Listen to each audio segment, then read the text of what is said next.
cylinder packing gland. That's what I'm making now. I'm going to start with a piece of 3/4 diameter brass stock. I got it in the 3-jaw chuck on the lathe right now. We'll start off turning this little feature down here that's 1/4 inch diameter by a length of 3/16 of an inch. Number 29 drill bit, that'll go through. Then I'll part this whole piece off, and that'll be overall length of this will be 1/4 of an inch, so 3/16 plus the 1/16 of an inch for this flange feature. Then after that comes off, I'll put that in a collet block. I'll stand it vertically in the mill, pick up the center of this, step it over 203 thousandths in each direction, and then I could also mill off the sides so to make it that oval shape, and then just touch up the radiuses with a filing button. I'll do some handwork to get that finished. So let's get over to the lathe and we'll get started. Alright, so here's an overview of the setup we got here. I got my carriage travel dial indicator. I got my cross feed indicator set up, and the piece of 3/4 diameter brass that I have is all set up in the 3-jaw chuck there. So I'll bring you in a little closer, maybe overhead view. You might be able to see better. So just thought I'd give you a little rundown on what we got happening.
Okay, tooth that one, I'm not going to worry about that.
Okay, so got it set up in the mill, and I got a 136 gauge pin in there, and that's the diameter of that number 29, and we're just gonna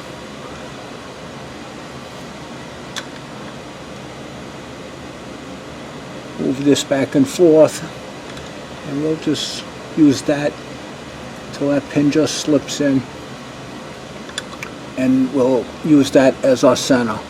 So right there feels good. It's not binding or anything, and so we'll call that our center. And we can get this out, get our center drill in there, and now all we got to do is step over 203 thousandths in the x-axis each way. Get this gauge pen out.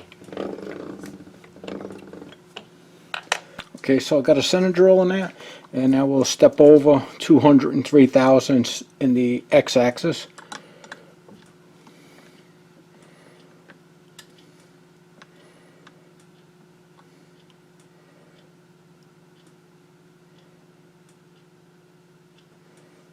Right there.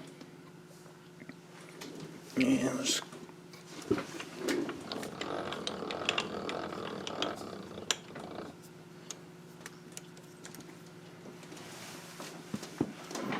okay, let's get this drilled.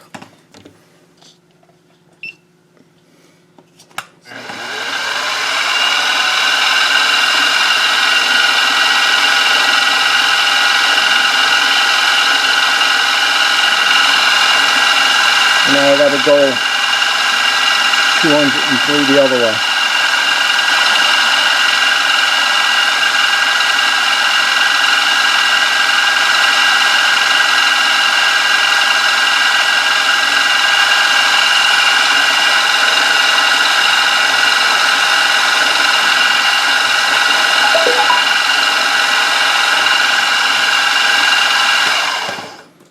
Okay, get that out.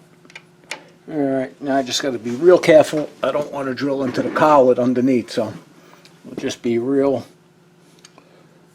take that real easy, and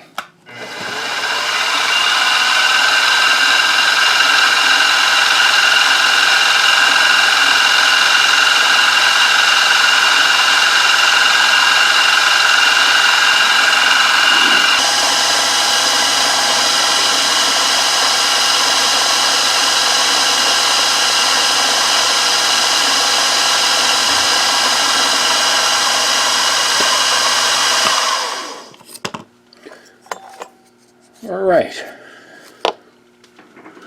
so now we gotta take some material off of this and just leave a 1/4 inch in the middle, so we already know that we're right on center, and I'll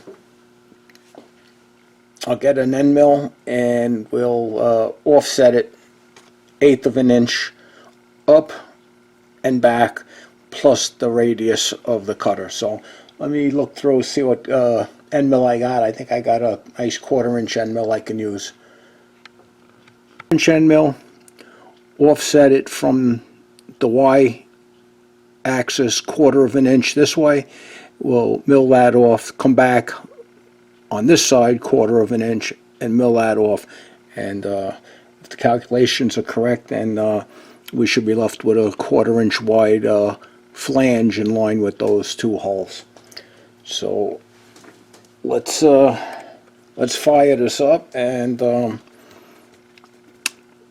take it nice and slow, because all I got holding this in is just that little 1/4 inch boss there. So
Okay, let's see.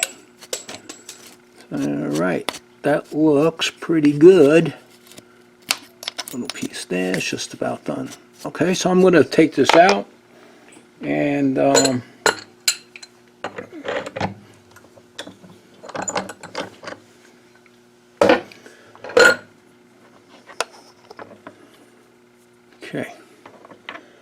Let me take it out of the collet block and we'll bring it over and have a closer look. So, okay, so here's the piece, and it's got to fit into the cylinder head, and that'll be the moment of truth here. There we go. That fits in nice. So the only thing left to do now is to put a nice radius around on that, and I'll do that by hand using the filing buttons that I made. So I don't know if I'm going to do that on camera or not.